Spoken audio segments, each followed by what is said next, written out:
What's the confidence level in here right now? Yeah, we're feeling good. I think we're able to win games that maybe isn't our best performance, and tonight was one of those nights. Back to back, maybe not the best legs, and we were kind of sitting back in that third period, trying to protect the lead. But I think that's a recipe for disaster. So once it went to 2-2, we got our legs back and started to push a little bit. But it'd be nice to just protect that lead. Talk about the overtime goal. I mean, overtime just basically trading chances. You're just waiting for your guys' best opportunity, or what? Yeah, I don't know. Their guy got lost in our zone when we picked it up, and saw it was going to be a long 3-on-2, and Ray was the late guy, so I gave it to him, and he made a great play back to me. Did you in your wildest dreams picture this kind of turnaround coming out of Christmas? No, it's great. I think we knew we had it in this room. I think needed a bit of a fresh start and kind of a restart. So it feels like a new season, and I think, like I said, we're winning games. Maybe we haven't played our best, and that's what good teams do. So we got to keep that up. On a night when the offense maybe isn't as strong as you guys consider like to be, the defense stepped up in a lot of big ways. Can you just talk about that effort on the other side of the puck? Yeah, I think I'm doing a good job boxing out. Their shots are from the outside for the most part. Obviously, Al came up big for us a couple times with some slot chances or whatever it may be. But overall, I think a good defensive game. But we'd like to have the puck more, get more offensive opportunities, and put some more on the board. Can you tell us something about this team? I mean, just 3 games in 4 nights, the travel, the really quick turnaround today. I mean, show some character or something or other. Yeah, for sure. I think we have a lot of resilience in this room, and like I said, today was not an easy game to play, and I think we came in the game, not giving ourselves any excuses. Needed to just battle through it, and it's good to get the 2 points. Thanks, Scott. Thanks. Inside the playoff picture.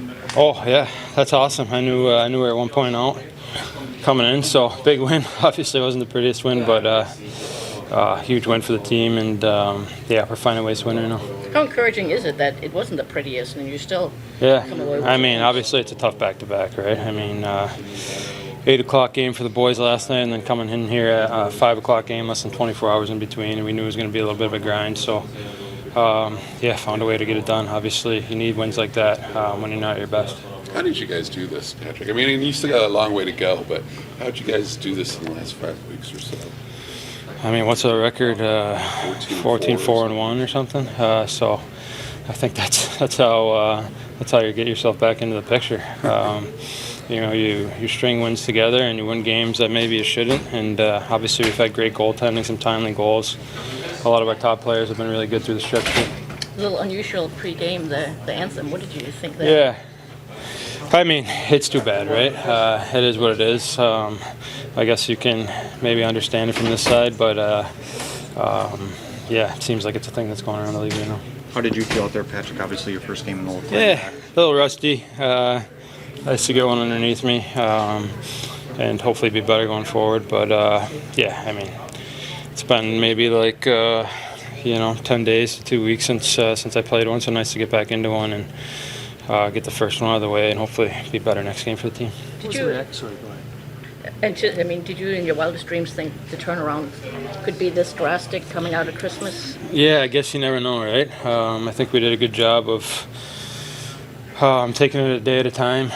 Even looking back to that Toronto game, right? Down 5-0, scored 2 in the third. Take the positives from that game, and all of a sudden you're building. I think we won 7 in a row there at one point, and I think we're at 6 in a row now, or 5, 6 maybe. Yeah. So we're stringing them together, and that's you need to have those type of streaks, and still not look too far ahead. Take it a day at a time and keep building. You guys, at the same time, though, do you just kind of feel like almost anything's possible at this point? Yeah, for sure. I mean, like I said, we're finding ways to win, even not when we're at our best. So I think, obviously, we know we have a lot better, but I think there's a lot of confidence in the room right now. Is it encouraging too? I mean, you guys were living off your power play there for a while, but you haven't even been getting any hardly lately. And I know, 1 in the last 2 games. Obviously, we want to do a better job at drawing penalties and making the ref call some because we feel pretty confident with the power play too. Ty, we've talked a lot about resiliency. This seemed like it was kind of a resilient victory for sure, I would think.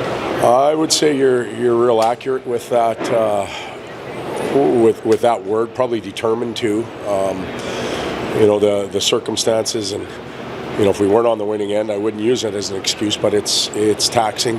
We're dealing with some of the sniffles and whatever else goes through the team. So I give the guys a lot of credit for showing some character.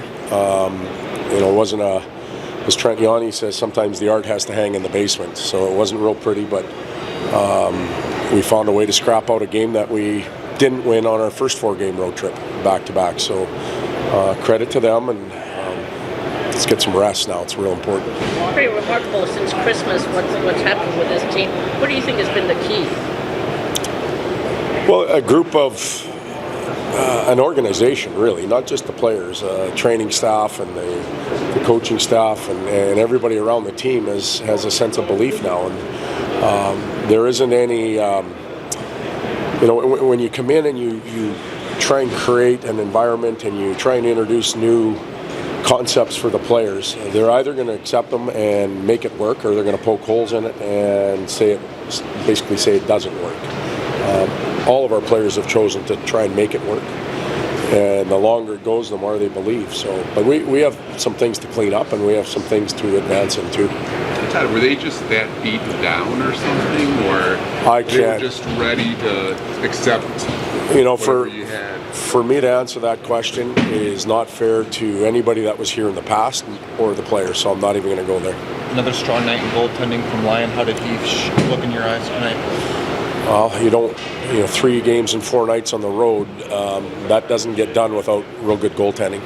Made some outstanding saves. I thought the players in front of him played fairly well, though. And, for me, it was a team effort, but without Alex, if he has an off night, we probably don't come away with points. Does it speak to the strength, too? I mean, you've integrated some.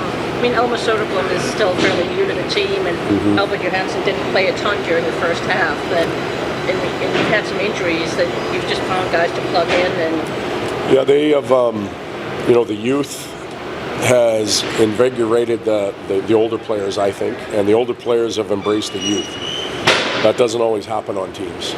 It can be really divided sometimes, but as long as that youthful group continues to provide what they've had, it keeps the older ones honest, and it's a real good mix right now. How about Kane? How do you look tonight?